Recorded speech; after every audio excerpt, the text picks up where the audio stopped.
देखिए अभी एक शेर है बहुत अच्छा शेख सादी का।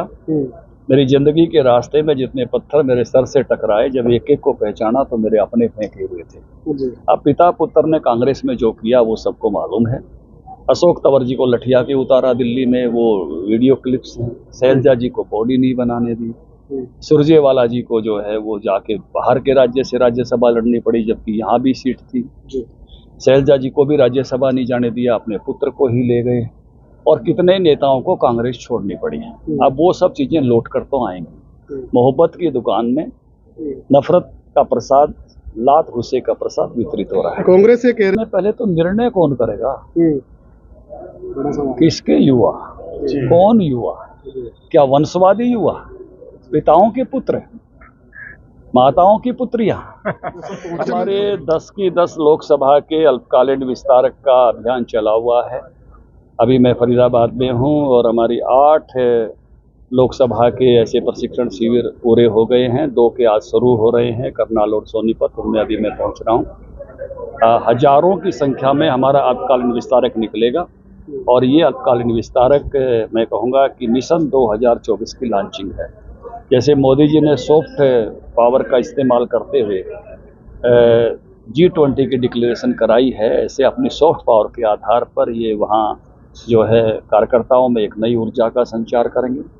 इसके साथ साथ मैं ये भी कहूँगा कि ये मेरी 2029 की नर्सरी भी है, क्योंकि भविष्य की लीडरशिप भी समय दान करने वालों से निकलती है। तो एक बड़ी संख्या में जो हजारों लोग निकलने वाले हैं, उसमें से एक भविष्य का नेतृत्व भी निकलेगा, और मिशन 2024 की लॉन्चिंग। बहुत गौरव के पल हैं, पूरा देश गौरवान्वित है।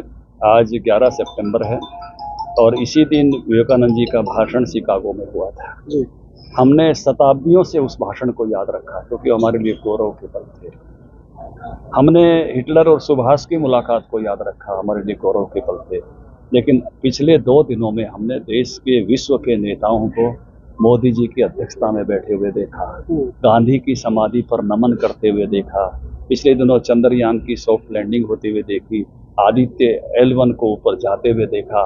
मैं कहूँगा कि ये सारा का सारा जो समय अभी गया है, और खास करके 2 दिन, और सारी दुनिया की नजरें लगी हुई थी कि बाली में डिक्लेरेशन पर सहमति नहीं बन पाई थी। मैं बधाई दूंगा भारत के शेरपा को और सभी देशों को कि डिक्लेरेशन पर 83 पेज पर सहमति बनी, और भारत का जो विचार है वासुदेव कुटुंबकम, एक पृथ्वी, एक परिवार, एक भविष्य, इकोनॉमिक कॉरिडोर, बायोफुल अलायंस, बहुत सारी, और उसमें अफ्रीकन यूनियन का उसका सदस्य बनना, G20 का G21 होना, अनेक ऐसे निर्णय हैं जिन्होंने भारत का मान सम्मान दुनिया में बढ़ाया। एक देश एक चुनाव पर भी बोल जाइए फिर।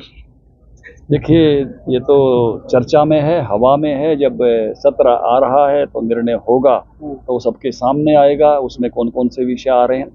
लेकिन एक देश एक चुनाव से मैं जरूर कह सकता हूं कि विकास के कामों के लिए अधिक समय मिलेगा।